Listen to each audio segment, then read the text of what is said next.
Imagine a digital avalanche, thousands of pages once buried under layers of legal red tape and high-priced silence suddenly cascading into the light. This is Case 15-CV-07433, better known to the world as the Epstein Files.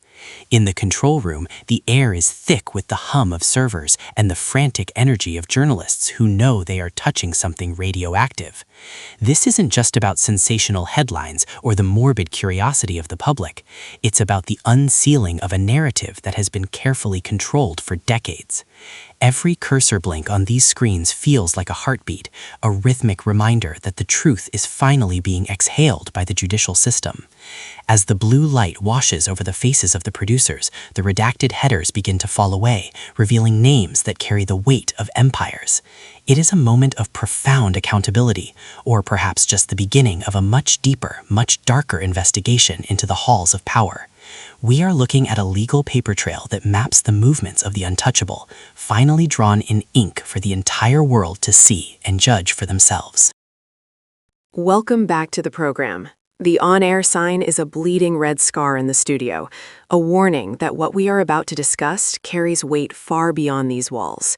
John sits across from me, his reflection caught in the teleprompter glass, looking every bit the veteran journalist ready for a storm. Today, we are not just reporting news, we are dissecting a legacy of systemic failure and the sudden, jarring arrival of transparency. The Epstein Files have dominated the headlines, but the reality is far more complex than a simple list of names. It's about the culture of silence that allowed these connections to flourish in the shadows for so long. As the cameras pan across our modern studio, the warm ambient lighting feels almost too cozy for the subject matter at hand. We are diving into the unsealed documents, looking at the formal court records that turn rumors into documented history. What does it mean for our society when the most powerful figures are finally linked to such a sordid archive? This is the question that sits between us at this glass table, demanding an answer that may take years to fully articulate. Let's take a moment to look at the sheer scale of the data research involved in this unsealing. This isn't just a handful of pages, it is a monumental archive of physical and digital records. Think of gloved hands sorting through thousands of documents in high-security facilities, where every highlight on a page represents a person of immense influence. We see titles like royalty, former president, and chief executive officer. These are not just labels, they are the pillars of global society. In the stylized montage of our research center, you can almost hear the sound of a paper shredder running in reverse, as if the very documents meant to be destroyed are reconstituting themselves before our eyes. The gravity of this situation is overwhelming because it formalizes what many have whispered about in corridors of power for years. Now it is no longer just gossip, it is a legal reality. Every line of these files is a breadcrumb leading back to a larger structure of complicity. As we sift through this map of the untouchable, we have to ask ourselves, how much of this was hidden in plain sight, and why did it take a court order to finally bring it to the surface?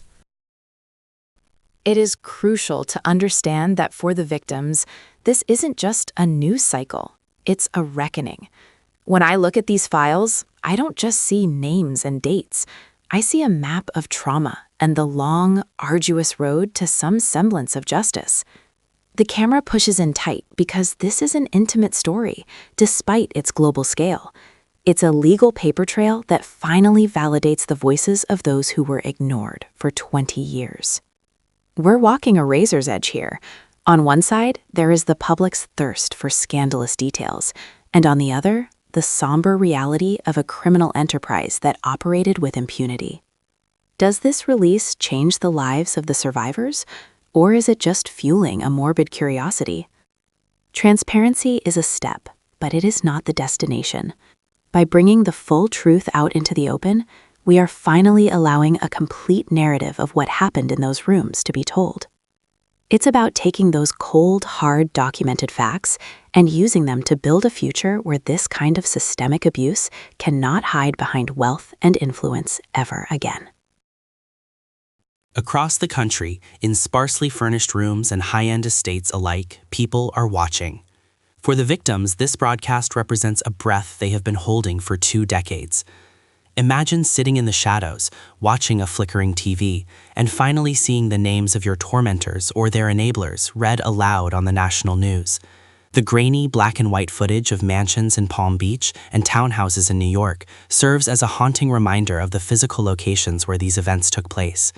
These gates and idling limos were the borders of a world that felt unreachable. Now, the walls are coming down. The clenched hands of a survivor watching the screen tell a story that no document can fully capture. This is about the restoration of agency and the public acknowledgement of a truth that was suppressed for far too long. As the news cycle churns, we must remember that behind every name on a flight log or a dinner guest list, there is a human story of survival. The unsealing of these files is a signal to everyone that the era of untouchable secrets is beginning to end. We must address the guilt by association trap. Many names aren't accused of wrongdoing, they're just there, on a log or at a dinner. This is the razor's edge we walk. We have to be careful, focusing on cold, hard, documented facts rather than the firestorm of speculation. As the producer readies the outro graphics, the weight of the story settles on us. This is a ghost story that refuses to be buried, an evolving narrative of power and its consequences. Next week, we will continue our deep dive, going through every page, every line, and every name. The red light on the camera will flicker and die, but the work of uncovering the truth continues in the silence that follows. The studio lights dim, leaving us in a sudden twilight where neither of us moves, reflecting on the gravity of what has been unsealed. It is a moment of profound silence, a deafening reminder that the truth once revealed cannot be unlearned. Stay tuned as we navigate this dark chapter of our history together, seeking clarity in the depths of the documents. We are going through every line, every name.